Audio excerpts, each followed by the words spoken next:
Assalamualaikum warahmatullahi wabarakatuh. Perkenalkan, nama saya Muhammad Goni Rifan, mahasiswa PPG dalam Jabatan Angkatan 1 tahun 2022 LPTK Universitas Islam Malang.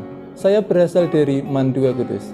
Pada saat ini, saya akan membuat suatu best practice dengan menggunakan metode STAR untuk mengatasi permasalahan siswa dalam pembelajaran. Dengan menggunakan model pembelajaran problem-based learning dengan menggunakan pendekatan saintifik berbasis TIPEC untuk meningkatkan kemampuan peserta didik dalam materi trigonometri. Selamat menyaksikan.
Tujuan yang akan dicapai pada aksi kedua ini adalah dengan menggunakan model pembelajaran problem-based learning dengan menggunakan pendekatan saintifik berbasis TIPEC, peserta didik diharapkan dapat membedakan penggunaan jumlah dan selisih sinus dan kosinus.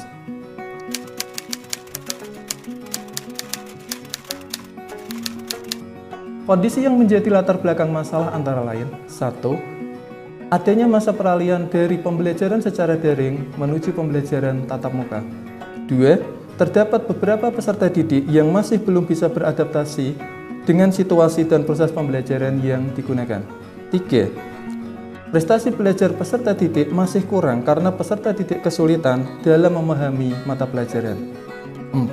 Guru belum menerapkan model pembelajaran yang bervariasi yang sesuai dengan karakteristik materi dan karakteristik peserta didik.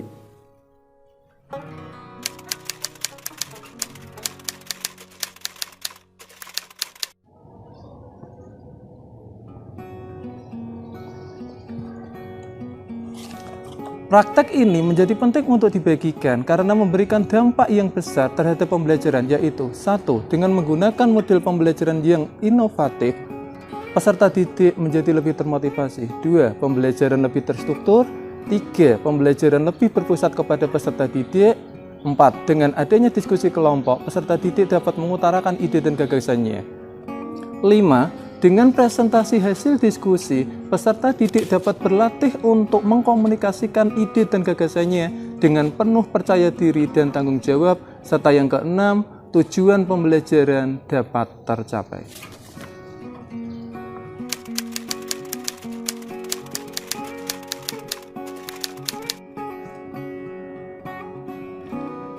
Yang menjadi tantangan untuk mencapai tujuan yaitu 1. Metode pembelajaran yang belum sesuai dengan karakteristik peserta didik. 2. Peserta didik belum terbiasa dalam menyampaikan ide dan gagasannya. 3. Keaktifan peserta didik dalam pembelajaran masih kurang. 4. Model pembelajaran yang dapat meningkatkan motivasi dan minat peserta didik.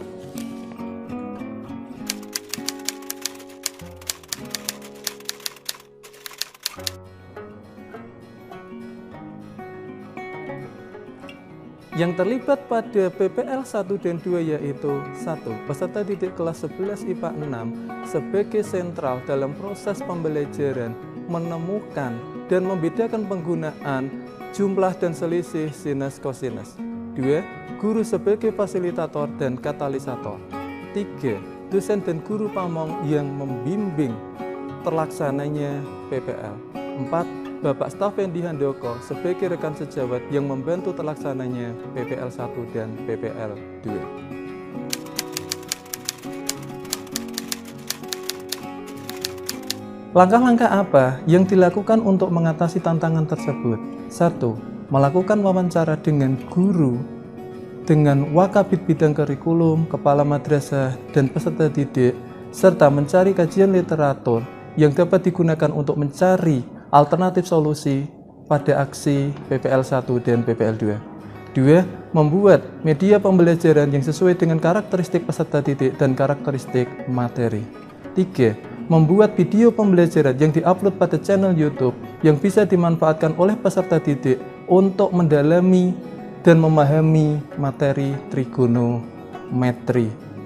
Berikutnya, membuat LKPD terbimbing yang dapat digunakan untuk menemukan suatu konsep trigonometri.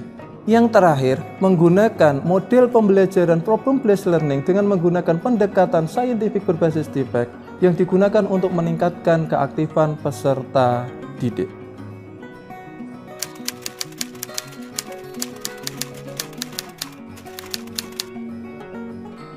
Dampak dari aksi dan langkah-langkah yang dilakukan yaitu 1. Terlaksananya semua kegiatan.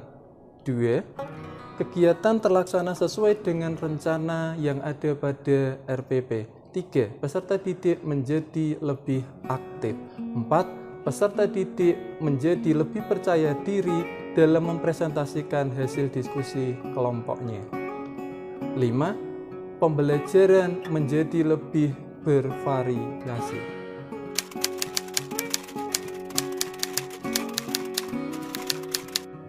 Langkah-langkah yang dilakukan memberikan hasil yang efektif dapat terlihat dari 1. Peserta didik menjadi lebih aktif dalam proses pembelajaran.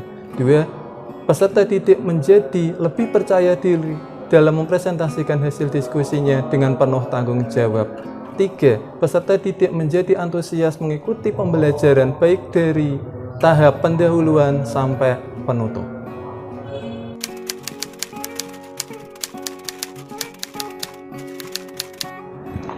Bagaimana respon orang lain terhadap proses yang dilakukan?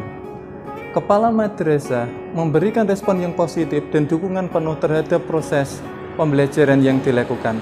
Rekan sejawat memberikan respon yang positif karena pembelajaran menjadi lebih menyenangkan. Peserta didik menjadi lebih antusias terhadap pembelajaran yang dilakukan.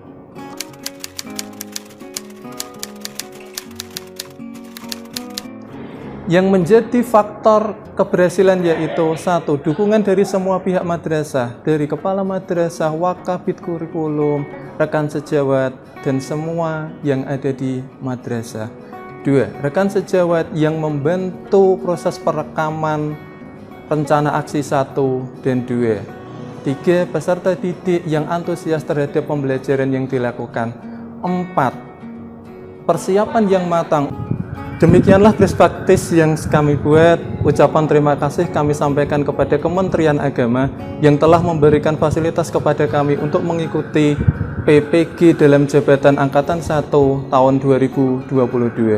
Yang kedua, ucapan terima kasih kami sampaikan kepada Universitas Islam Malang yang selalu memfasilitasi kami dalam proses PPG dalam jabatan Angkatan 1. Berikutnya, ucapan terima kasih kepada Profesor Dr. Surahmat MSI dan Ibu Rini Saraswati yang telah membimbing kami dalam proses PPG.